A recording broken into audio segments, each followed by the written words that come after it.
Did Latrell Mitchell deserve to get 4 weeks? Yeah, look, I think that what a lot of people missed about Latrell Mitchell going to the judiciary bench and people saying that 4 weeks is too harsh is way back in the beginning we wanted a judicial system that had base penalties with a grading system where you got discounts for good behaviour and you got loading for poor behaviour. Now, if Latrell Mitchell had gone into that judiciary hearing with a good record, then he would have got 2 weeks. Because of his poor disciplinary record, he got 4 weeks because of the loading. That's been missed by everybody in this incident. The fact is, people complaining 4 weeks is too long. Well, if he had a good record, he would have got 2 weeks, he would have been sweet. I think most people would have been comfortable with that. And finally, tell me, what's more fun, hosting the boxing or NRL 360? I'm here, aren't I? Well said. Thanks for your time tonight, and you behave yourself down there. I'll try, Ben. Thank you. He looks $1 million in the little black bow tie, doesn't he? He's happy. He's happy down there at his boxing. Yeah, the former co-host of NRL 360. Let's bring in a couple of journalists now. James Super, Phil Rothfield, good evening to you both. Good day. I want an early mark, please. I want to go to the fight. I've got to get to Wollongong, so if you can, you know. Yeah. All right. We best get into the show. You're in the dressing room with Gal, are you, or what's happening? No, I won't be in with the dressing room with Gal, no, but I'd like to go and sit with Candy and say good day. And, okay. Yeah. All right. Should be a great fight. Let's get into the real stuff, Three players in front of the NRL judiciary last night. Latrell Mitchell, Victor Radley and Paul Momirovski. The Panther lost and copped 3 weeks. The Rooster won and will play this weekend, while the Rabbitoh, well, he was hit with a 4-week suspension, sending South Sydney fans into meltdown. Hoops, you were there last night. Talk us through the Latrell Mitchell case, please. Well, it's obviously been met with outrage and widespread condemnation, the results. The fact that Victor gets off and Latrell gets 4 weeks. I know PK just touched on the fact that the loading is the reason that Latrell misses as long as he does. But for me, the system's broken. It needs a bomb under it. It needs to be blown up. We need to start again, because you can't have an incident like that that's as light as it is, costing a player of Latrell a month on the sidelines. So the NRL prosecution argued it was an extremely careless incident. It stunned Nofoaluma. I disagree. It was unusual contact. There was only moderate force. It wasn't intentional, but there was a high lack of care, and again, I'll stress, extreme carelessness from Latrell. Now, Latrell's defence team argued it was a glancing type of contact. It was a desperate situation given there was a try imminent. There was a level of carelessness, of course, because he'd pled guilty to the situation. But he tried to pull out of forceful contact. We're talking about tenths of a second. In terms of decision making, it wasn't a blunt force contact, right? It was a low level contact. The force was probably only a little bit more than a light brush. But the judiciary heard all of that, went away, thought about it. They came back very quickly in Latrell's case, and he was rubbed out for 4 weeks. Buzz, do you think they got it right? No, I think they got it horribly wrong. Driving over here this evening, I rang Peter Volandis to get his thoughts on it, and he told me there will be a review of the entire judicial process and how it's handled. I can't... Didn't we do one of those at the end of last year? No, I don't think we did while Peter was in charge. Okay. I don't think we have. What I can't come to grips with is that there is no flexibility at the judiciary. They are locked into these hard and fast gradings. Everyone knows Latrell didn't deserve a month, but there was no mechanism in place for the judiciary to actually say to him last night, you behaved like a goose out there on Saturday evening. Well, the mechanism you should only get 1 or 2 weeks. The mechanism is that you can agree with the defence and downgrade the charge. That's the mechanism. So if it gets through the... And what would a downgrade have got him, Ben? 1 week. 1 week. Well, I don't think that... I think he should have just walked out. I think 2 weeks is fair for his behaviour. Even with the loading for the other 2 incidents? Yes. I would have been more than happy with 2 weeks. So this is what I don't understand. I absolutely agree with your assessment that the Match Review Committee needs to be more consistent. But the last stop we've got after the on-field officials get it wrong and the Match Review Committee gets it wrong is that the prosecution and the defence get to stand in front of 3 independents, being the judiciary, and argue their case. And if the case argued for Latrell was good enough, then the judiciary hand him the downgrade. Can I tell you, Ben, having been there and sat inside the room last night, the case argued for Latrell was outstanding. If I was on the judiciary, I would have granted him the downgrade without a shadow of a doubt whatsoever. The NRL prosecution, look, it was a decent case that they presented, but I felt like when they like he tried to argue extreme carelessness and that it stunned Nofoaluma, but then when you watch the vision, it's this little half-pie karate chop that really only bounces off him. It didn't do him any damage. Nofoaluma played on for the rest of the game. Then he switched stance and was saying things like it wasn't intentional. The whole process... But at the end, it has to arrive in front of 3 independents, right, or 5, whatever you decide, and those people have to come from somewhere. The NRL's made a decision that those 3 people have to be ex-players, and they have to take a position at the end of it. They might not agree with yours, but they took a position last night, and it wasn't in favour of Latrell. If your little mate was here now, he'd be spitting chips and blowing a gasket, because he would argue, right, against Buzz and myself, he would say, you imbeciles are missing the point, right? No, he would say it's the system.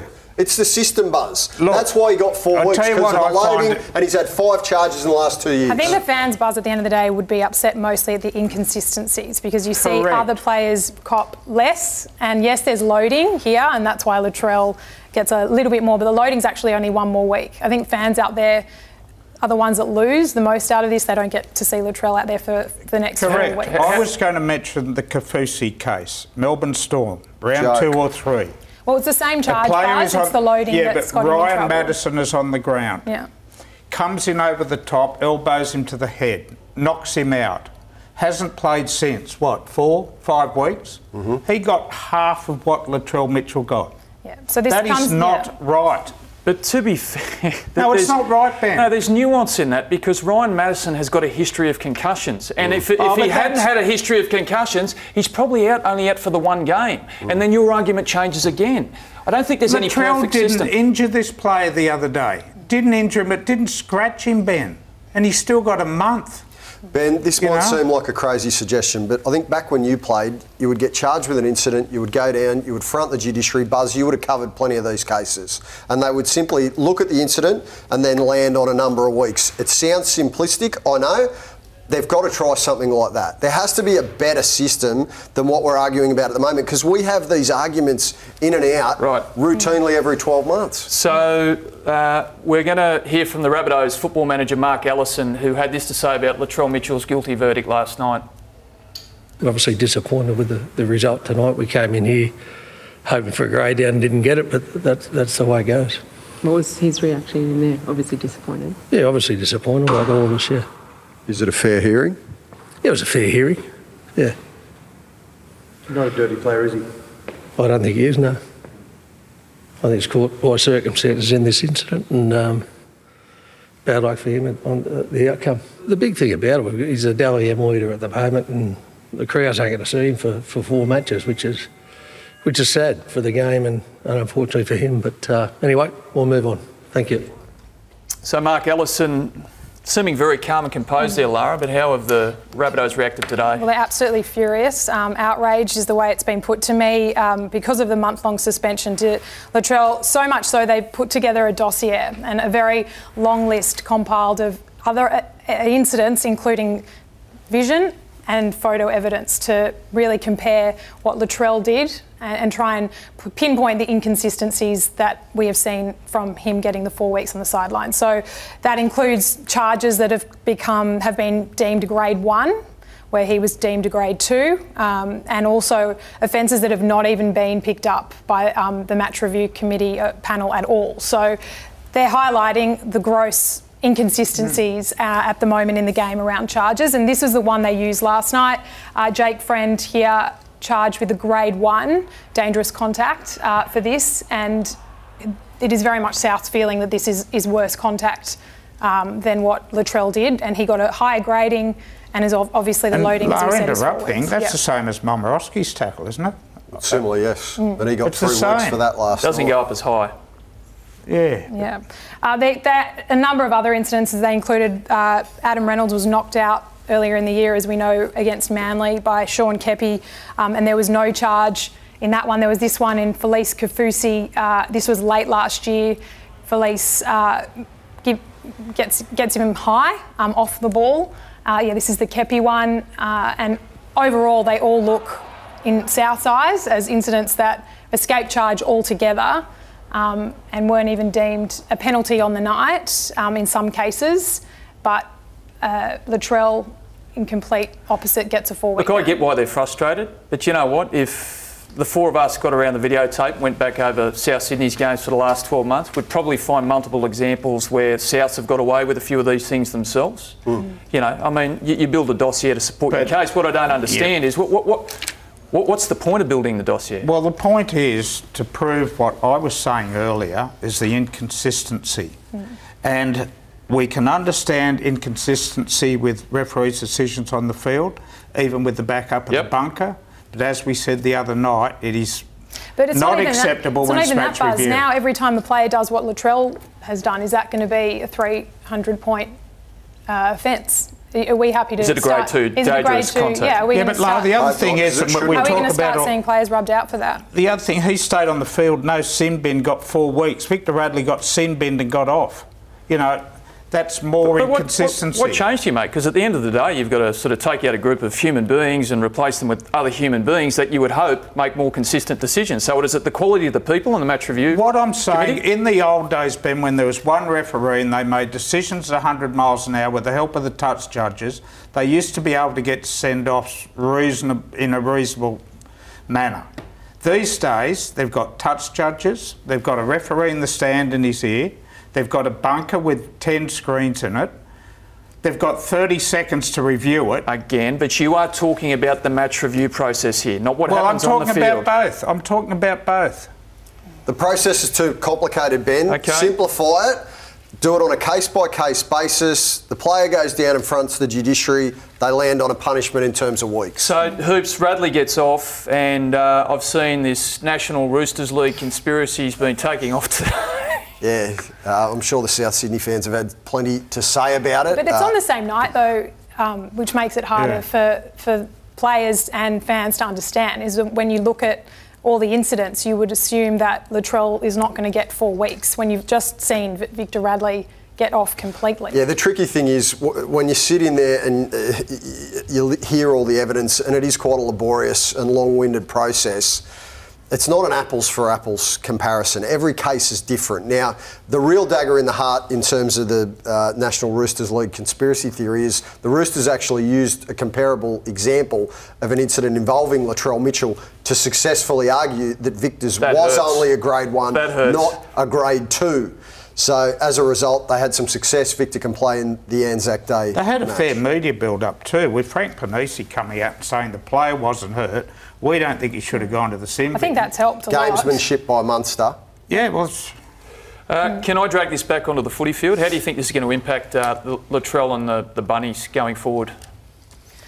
It's going to impact Latrell big time because he's out of the Dally M Award. He was on 13 points.